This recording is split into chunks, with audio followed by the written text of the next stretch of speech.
Section 5 of Your Mind and How to Use It by William Walker Atkinson. Chapter 11. The Emotions. As we have seen in the preceding lessons, an emotion is the more complex phase of feeling.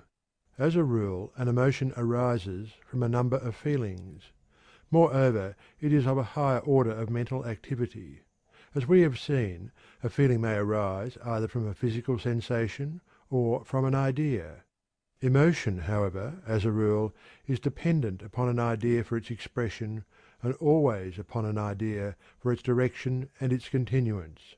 Feeling, of course, is the elemental spirit of all emotional states, and, as an authority has said, is the thread upon which the emotional states are strung. Halleck says, "When representative ideas appear, the feeling in combination with them produces emotion. After the waters of the Missouri combine with another stream, they receive a different name, although they flow toward the Gulf in as great volume as before. Suppose we liken the feeling due to sensation to the Missouri River, the train of representative ideas to the Mississippi before its junction with the Missouri. Emotion may then be likened to the Mississippi after its junction, after feeling has combined with representative ideas. The emotional stream will not be broader and deeper than before. This analogy is employed only to make the distinction clearer. The student must remember that mental powers are never actually as distinct as two rivers before their union. The student must beware of thinking that we have done with feeling when we consider emotion. Just as the waters of the Missouri flow on until they reach the Gulf, so does feeling run through every emotional state. In the above analogy the term "representative ideas," of course, means the ideas of memory and imagination, as explained in previous chapters. There is a close relation between emotion and the physical expression thereof, a peculiar mutual action and reaction between the mental state and the physical action accompanying it. Psychologists are divided regarding this relation. One school holds that the physical expression follows and results from the mental state. For instance, we hear or see something, and thereupon experience the feeling or emotion of anger.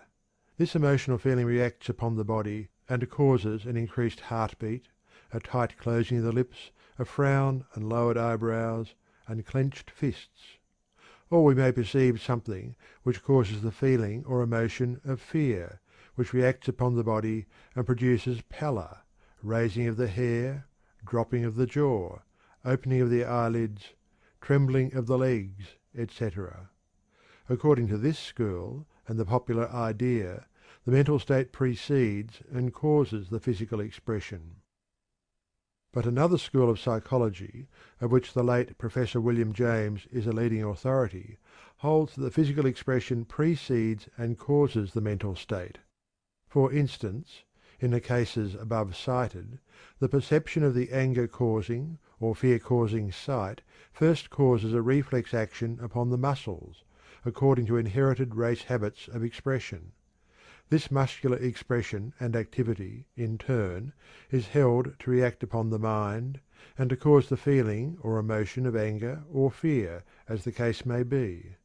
Professor James, in some of his works, makes a forcible argument in support of this theory, and his opinions have influenced the scientific thought of the day upon this subject. Others, however, have sought to combat his theory by equally forcible argument, and the subject is still under lively and spirited discussion in psychological circles. Without taking sides in the above controversy, many psychologists proceed upon the hypothesis that there is a mutual action and reaction between emotional mental states and the appropriate physical expression thereof, each in a measure being the cause of the other, and each likewise being the effect of the other.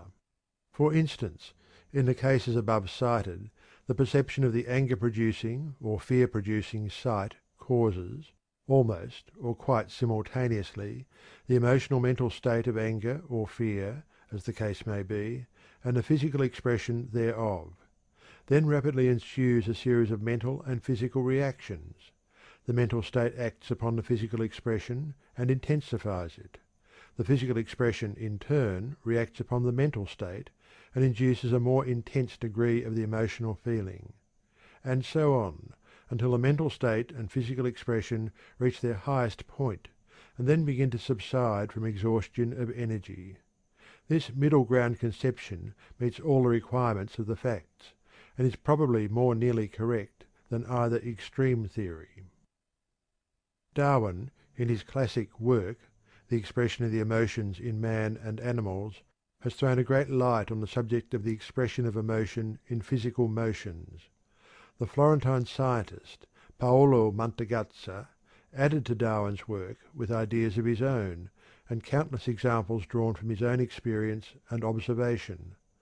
The work of François Delsarte, the founder of the school of expression which bears his name, is also a most valuable addition to the thought on this subject.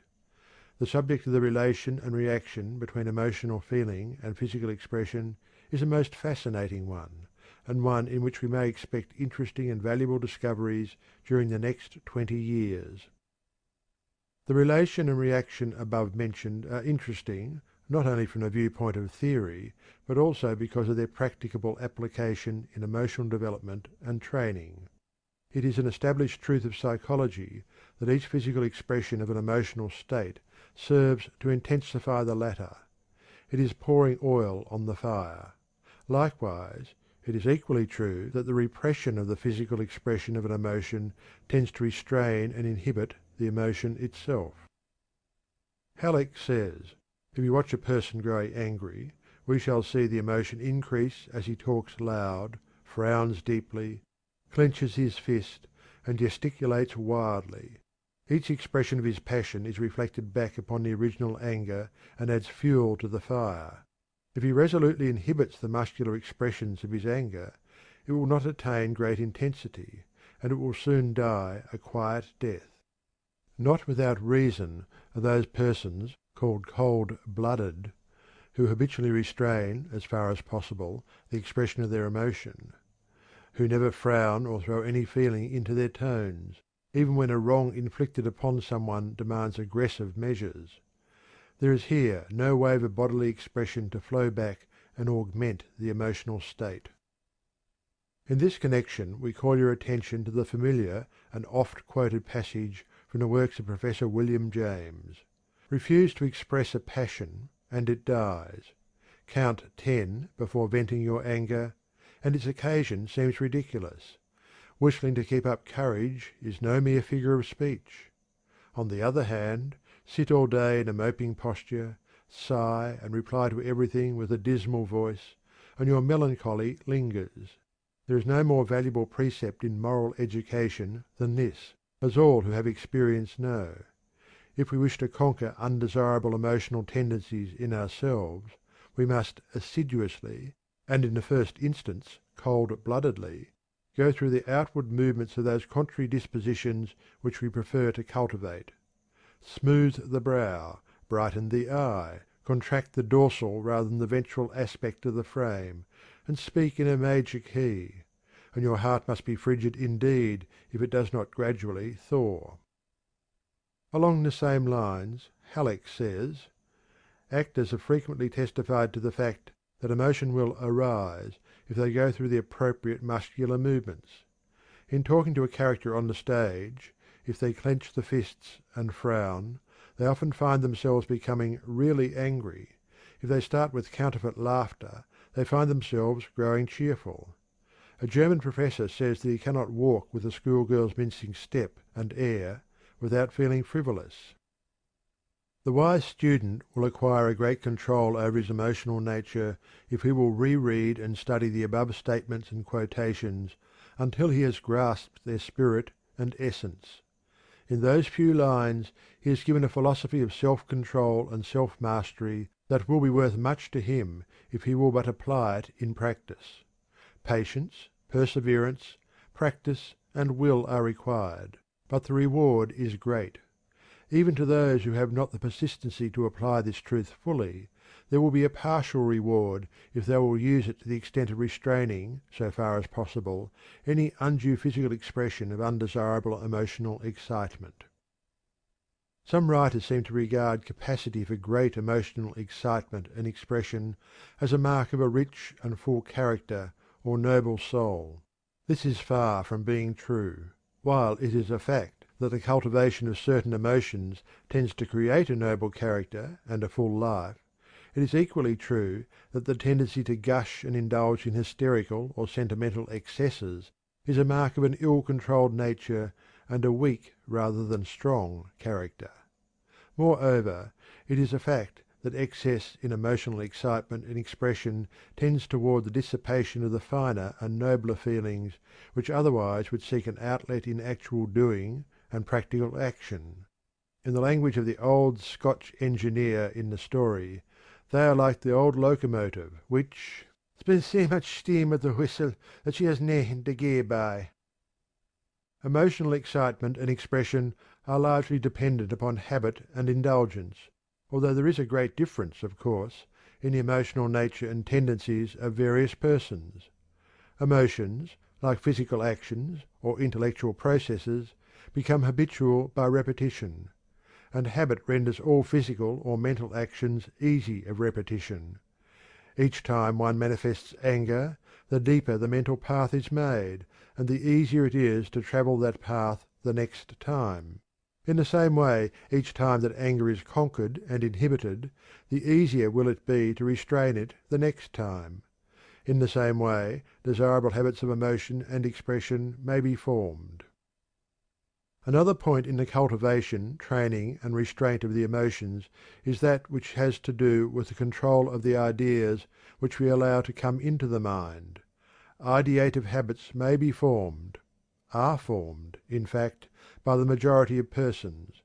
We may cultivate the habit of looking on the bright side of things, of looking for the best in those we meet, of expecting the best things instead of the worst, by resolutely refusing to give welcome to ideas calculated to arouse certain emotions, feelings, passions, desires, sentiments, or similar mental states. We may do much to prevent the arousing of the emotion itself. Emotions usually are called forth by some idea, and if we shut out the idea we may prevent the emotional feeling from appearing. In this connection the universal rule of psychology may be applied. A mental state may be inhibited or restrained by turning the attention to the opposite mental state. The control of the attention is really the control of every mental state. We may use the will in the direction of the control of the attention, the development and direction of voluntary attention, and thus actually control every phase of mental activity. The will is nearest to the ego, or central being of man, and the attention is the chief tool and instrument of the will. This fact cannot be repeated too often. If it is impressed upon the mind, it will prove to be useful and valuable in many emergencies of mental life. He who controls his attention controls his mind, and in controlling his mind controls himself. End of chapter 11. Chapter 12. The instinctive emotions. Many attempts to classify the emotions have been made by the psychologists, but the best authorities hold that beyond the purpose of ordinary convenience in considering the subject, any classification is scientifically useless by reason of its incompleteness. As James cleverly puts it, any classification of the emotions is seen to be as true and as natural as any other, if it only serves some purpose. The difficulty attending the attempted classification arises from the fact that every emotion is more or less complex, and is made up of various feelings and shades of emotional excitement. Each emotion blends into others. Just as a few elements of matter may be grouped into hundreds of thousands of combinations, so the elements of feeling may be grouped into thousands of shades of emotion. It is said that the two elements of carbon and hydrogen form combinations resulting in 5,000 varieties of material substance, from anthracite to marsh gas, from black coke to colourless naphtha. The same thing may be said of the emotional combinations formed from two principal elements of feeling. Moreover, the close distinction between sensation and feeling on the one hand, and between feeling and emotion on the other, serves to further complicate the task. For the purposes of our consideration, let us divide the emotions into five general classes, as follows: 1. Instinctive emotions; 2. Social emotions; 3. Religious emotions; 4. Aesthetic emotions; 5. Intellectual emotions. We shall now consider each of the above five classes in turn. The instinctive emotions.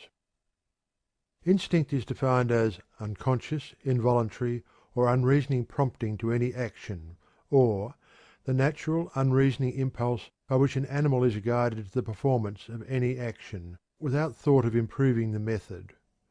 An authority says: "Instinct is a natural impulse leading animals, even prior to all experience, and to perform certain actions tending to the welfare of the individual or the perpetuation of the species, apparently without understanding the object at which they may be supposed to aim, or deliberating as to the best methods to employ.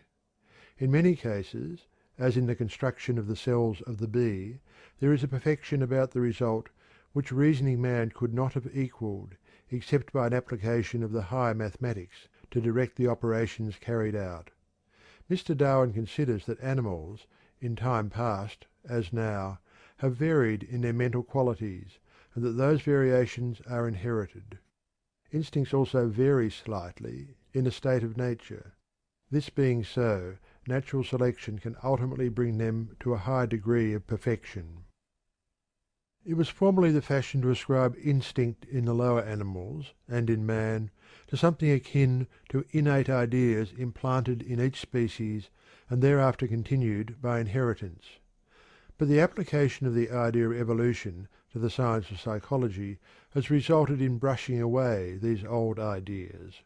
Today it holds that that which we call instinct is the result of gradual development in the course of evolution, the accumulated experience of the race being stored away in the race memory, each individual adding a little thereto by his acquired habits and experiences.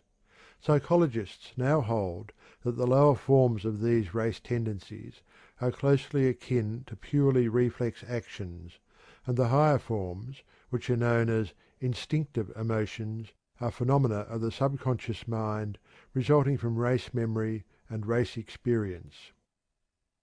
Clodd says: "Instinct is the higher form of reflex action. The salmon migrates from sea to river.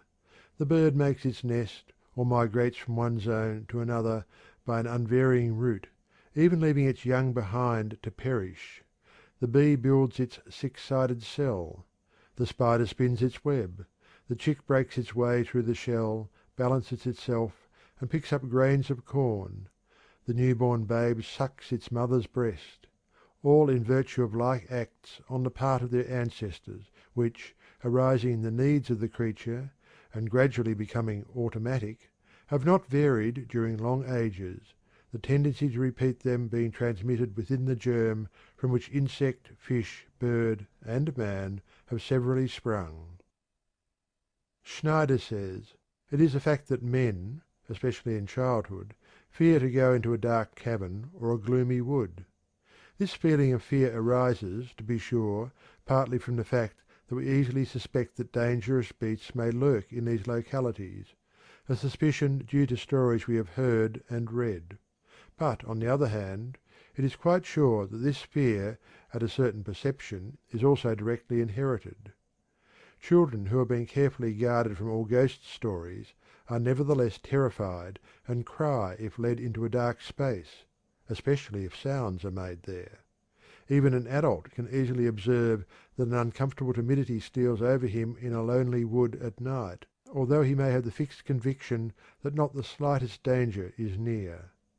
This feeling of fear occurs in many men even in their own houses after dark, although it is much stronger in a dark cavern or forest. The fact of such instinctive fear is easily explicable when we consider that our savage ancestors, through immemorial generations, were accustomed to meet with dangerous beasts in caverns, especially bears, and were for the most part attacked by such beasts during the night and in the woods, and that thus an inseparable association between the perceptions of darkness, caverns, woods, and fear took place, and was inherited. James says, "Nothing is commoner than the remark that man differs from lower creatures by the almost total absence of instincts, and the assumption of their work in him by reason." We may confidently say that however uncertain man's reactions upon his environment may sometimes seem in comparison with those of the lower mammals, the uncertainty is probably not due to their possession of any principles of action which he lacks. On the contrary, man possesses all the impulses that they have, and a great many more besides. High places cause fear of a peculiarly sickening sort, though here again individuals differ. The utterly blind instinctive character of the motor impulses here is shown by the fact that they are almost always entirely unreasonable, but that reason is powerless to suppress them. Certain ideas of supernatural agency, associated with real circumstances, produce a peculiar kind of horror. This horror is probably explicable as a result of a combination of simple horrors. To bring the ghostly terror to its maximum, many unusual elements of the dreadful must combine, such as loneliness, darkness, inexplicable sounds, especially of a dismal character, moving pictures half discerned, or, if discerned, of dreadful aspect, and a vertiginous baffling of the expectation. In view of the fact that cadaveric, reptilian, and underground horrors play so specific and constant a part in many nightmares and forms of delirium, it seems not altogether unwise to ask whether these forms of dreadful circumstance may not, at a former period, have been more normal objects to the environment than now. The evolutionist ought to have no difficulty in explaining these terrors and the scenery that provokes them, as relapses into the consciousness of the cave men, a consciousness usually overlaid in us by experiences of a more recent date. Instinctive emotion manifests as an impulse arising from the dim recesses of the feeling or emotional nature, an incentive toward a dimly conscious end. It differs from the almost purely automatic nature of certain forms of reflex process, for its beginning is a feeling arising from the subconscious regions, which strives to excite an activity of conscious volition. The feeling is from the subconscious, but the activity is conscious. The end may not be perceived in consciousness, or at least is but dimly perceived, but the action leading to the end is in full consciousness. Instinct is seen to have its origin in the past experiences of the race, transmitted by heredity and preserved in the race memory. It has for its object the preservation of the individual and of the species. Its end is often something far removed in time from the moment, or the welfare of the species, rather than that of the individual. For instance, the caterpillar providing for its future states, or the bird building its nest, or the bees building cells and providing honey for their successors, for very few bees live to partake of the honey which they have gathered and stored. They are animated by the spirit of the hive. The most elementary forms of the instinctive emotions are those which have to do with the preservation of the individual, his comfort, and purely physical welfare. This class of emotions comprises what are generally known as purely selfish feelings, having little or no concern for the welfare of others. In this class we find the emotional feelings which have to do with the satisfaction of hunger and thirst, the securing of comfortable quarters and warm clothing, and the spirit of combat and strife arising from the desire to obtain these. These elemental feelings had their birth early in the history of life, and indeed life itself depended very materially upon them for its preservation and continuance. It was necessary for the primitive living thing to be selfish. When man appeared, only those survived who manifested these feelings strongly; the others were pushed to the wall and perished. Even in our civilization, the man below the average in this class of feelings will find it difficult to survive. End of chapter 12. End of section 5.